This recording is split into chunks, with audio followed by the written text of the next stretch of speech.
Yes children, good morning. अब हम लोगों को देखिए नेक्स्ट जो हेडिंग देखनी है वो है सरफेस टेंशन। देखिए जब लिक्विड फ्लो नहीं कर रहा हो, लिक्विड जब फ्लो नहीं करता है तो उस रिस्पेक्ट में हम लोग ये कॉन्सेप्ट पढ़ेंगे। अभी तक के जितने भी कॉन्सेप्ट पढ़ रहे थे उसमें लिक्विड फ्लो कर रहा था, ठीक है। लेकिन अगर लिक्विड रेस्ट में हो तो उस केस में क्या होगा। देखिए हमने एक लिक्विड की अपर सरफेस को दिखा दिया है। ये लिक्विड की अपर सरफेस है। जैसे ग्लास में आपने वाटर ले लिया, ठीक है, यहाँ मैंने ग्लास नहीं बनाया है, बस अपर सरफेस बना दिया। अगर लिक्विड फ्लो नहीं कर रहा है बच्चों, तो लिक्विड की जो अपर सरफेस होती है वो एक स्ट्रेस्ड मेम्ब्रेन की तरह बिहेव करती है, ठीक है। और स्ट्रेस्ड मेम्ब्रेन और वो उस पर जो स्ट्रेचिंग होती है, जो उस पर फोर्स लग रहा होता है, उसको सरफेस टेंशन कहते हैं। अगर मैं लिक्विड के फ्री सरफेस पे एक इमेजिनरी लाइन ड्रॉ कर दूं, ये मैंने लिक्विड पे लाइन तो आप नहीं खींच सकते, लेकिन मैंने इमेजिनरी लाइन इसीलिए मैं कह रहा हूँ। इसकी लेंथ जो है सपोज कीजिए कि स्मॉल एल है, लेंथ स्मॉल एल है। अगर मैं लिक्विड के सरफेस पे एक इमेजिनरी लाइन ड्रॉ कर दूं तो इस लाइन के परपेंडिकुलर, लाइन के परपेंडिकुलर दोनों तरफ, लाइन के परपेंडिकुलर दोनों साइड में जो फोर्स लगता है पर यूनिट लेंथ पे, जो फोर्स लगता है उसको हम लोग सरफेस टेंशन कहते हैं। यानी सरफेस टेंशन का जो ये फॉर्मूला होता है वो F is equal, surface tension को कई सिंबल से लिखते हैं। कुछ बुक में सिग्मा लिखा मिल जाएगा, कुछ बुक में S लिखा मिल जाएगा और कुछ बुक में T भी लिखा मिल जाएगा, ठीक है। इन तीनों में, तीनों सिंबल्स आपको इसमें यूज़ होते हुए मिलेंगे। तो सरफेस टेंशन क्या होता है कि अगर हम किसी लिक्विड के फ्री सरफेस पे एक इमेजिनरी लाइन ड्रॉ कर दें तो उस लाइन के दोनों तरफ पर यूनिट लेंथ पे जो फोर्स लगता है, ये जो फोर्स लगेगा वो इस लाइन के तो परपेंडिकुलर लगेगा, लेकिन इस सरफेस के पैरेलल लगेगा या टेंजेंशियल लगेगा। तो मैं इसको डिफाइन कर रहा हूँ। If an imaginary line is drawn, if an imaginary line is drawn on a free surface of a liquid, on a free surface of a liquid, then the perpendicular force,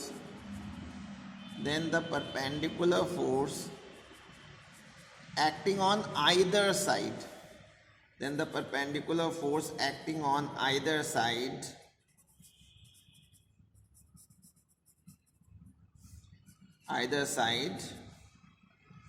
per unit length tangential to the surface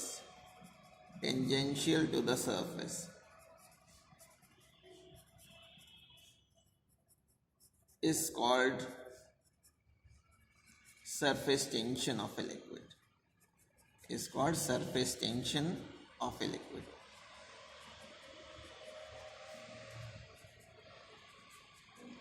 children, मैंने आपको first practical लिखने को दे दिया है, उसको आप लोगों को क्लासमेट की कॉपी में लिखना है। अगर आप ऑलरेडी कोई दूसरी कॉपी प्रैक्टिकल नोटबुक खरीद चुके हैं तो आपको उसी में लिखना है, ठीक है ना। आपको सेपरेट कॉपी फिर नहीं खरीदनी है कि आप क्लासमेट की एक अलग से खरीदें। अब इसकी सरफेस टेंशन की चिल्ड्रन यूनिट क्या हो जाएगी, SI यूनिट। फोर्स की होती है न्यूटन और लेंथ की हो जाएगी मीटर, तो न्यूटन पर मीटर इसकी SI यूनिट हो जाएगी। और अगर मैं CGS यूनिट की बात करूं, CGS यूनिट जो होती है फोर्स की, CGS यूनिट डाइन होती है, डाइन पर सेंटीमीटर हो जाएगी, ठीक है। और इसका डायमेंशनल फॉर्मूला क्या होगा, अगर इसका मैं डायमेंशनल फॉर्मूला निकालूं, dimensional formula of surface tension, तो फोर्स का डायमेंशनल फॉर्मूला तो आप जानते हैं MLT-2 होता है, MLT-2। ये हो गया किसका, सरफेस टेंशन, ये फोर्स का। और लेंथ का हो गया L, तो L कैंसिल हो गया, तो ये सिग्मा या सरफेस टेंशन कैपिटल S का फॉर्मूला हो गया, क्या आ गया, MT-2। ये सरफेस टेंशन का डायमेंशनल फॉर्मूला है। अच्छा, अब नेक्स्ट जो हेडिंग है वो हम लोगों को पढ़ना है intermolecular force. Intermolecular force, intermolecular forces two type के होते हैं चिल्ड्रन। इसमें जो पहला टाइप हम लोगों को देखना है वो है एडहेसिव फोर्स। एडहेसिव फोर्स, ये एडहेसिव फोर्सेस क्या होते हैं? एडहेसिव का मतलब तो आप समझते हैं, चिपकाने वाले सब्सटेंस, जैसे फेविकॉल है, ग्लू है, लेई है, ये सभी जो है एडहेसिव्स हैं।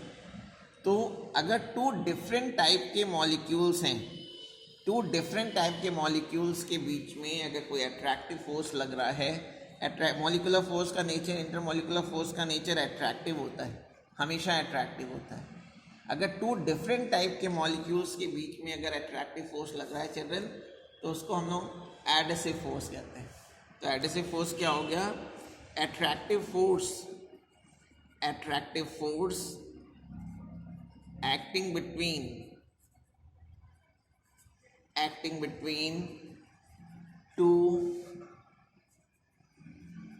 different types of molecules, two different types of molecules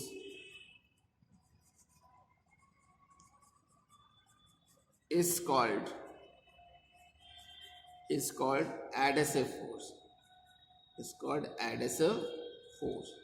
ठीक है, एडहेसिव फोर्स हमेशा टू डिफरेंट टाइप के मॉलिक्यूल्स के बीच में लगेगा। इसके बहुत सारे एग्जांपल्स हैं। देखिए, अगर सीमेंट घर में रखी हो और आप उसमें पानी डाल दीजिए तो वो हार्ड हो जाती है। हम लोग के घर में पूरी जो बिल्डिंग बनी हुई है वो सीमेंट, मोरंग और पानी से मिल करके बनी हुई है। तीनों अलग अलग तरह के मॉलिक्यूल्स हैं, लेकिन जब ये तीनों मिल जाते हैं तो देखिए कितनी ऊंची बिल्डिंग खड़ी हो जाती है। घर में जो प्लास्टर है, जो फर्श बनी हुई है, सब जो है डिफरेंट टाइप के मॉलिक्यूल से बनी हुई है। ठीक है, जब हम लोग नहाते हैं तो वाटर मॉलिक्यूल्स हमारे शरीर से, बॉडी से चिपका रह जाता है। किस वजह से? वाटर अलग तरह के मॉलिक्यूल्स हैं, बॉडी हमारी अलग तरह के मॉलिक्यूल्स हैं। ठीक है, कपड़े में पानी डालिए तो कपड़ा गीला हो जाता है। गीला होने का मतलब है कि वो दो, उनकी वाटर और कपड़े के बीच में एडहेसिव फोर्स लग रहा है। तो एग्जाम्पल में हम कह सकते हैं कि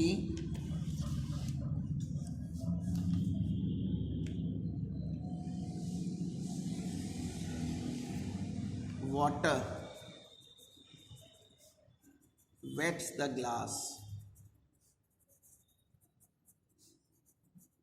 glass plate due to adhesive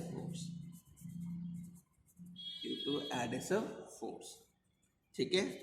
अब सेकेंड टाइप के जो फोर्स होते हैं वो है कोहेसिव फोर्स। कोहेसिव, ये दोनों ही जो हैं इंटरमॉलिक्यूलर फोर्स है।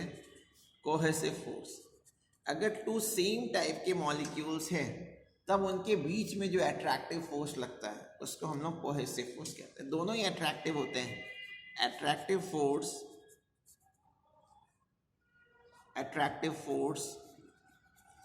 acting between two similar types of molecule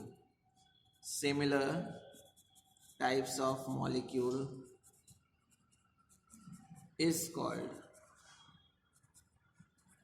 cohesive force।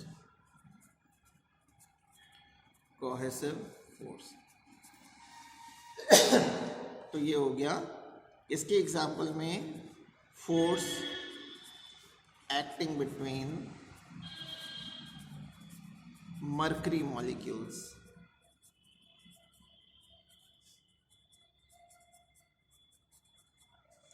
अच्छा, अब देखिए, जैसे ही फोर्स वर्ड आता है तो हमारे दिमाग में तुरंत F=ma या W=mg फॉर्मूला ध्यान में आ जाता है। लेकिन ये याद रखिएगा कि जो एडहेसिव और कोहेसिव फोर्सेस हैं ये नॉन ग्रेविटेशनल फोर्सेस हैं, इसका mg से कोई रिलेशन नहीं है।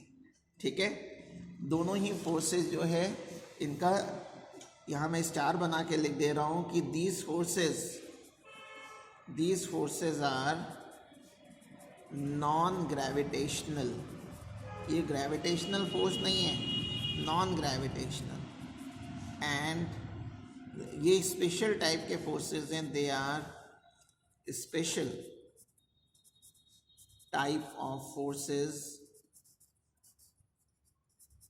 called van der Waals type forces. और जो वंडरवॉल टाइप ऑफ फोर्सेस, ये जो फोर्सेस होते हैं बहुत स्ट्रांग होते हैं। These forces are inversely proportional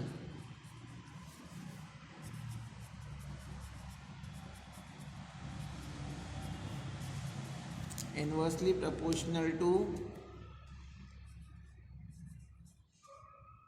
7th power of distance।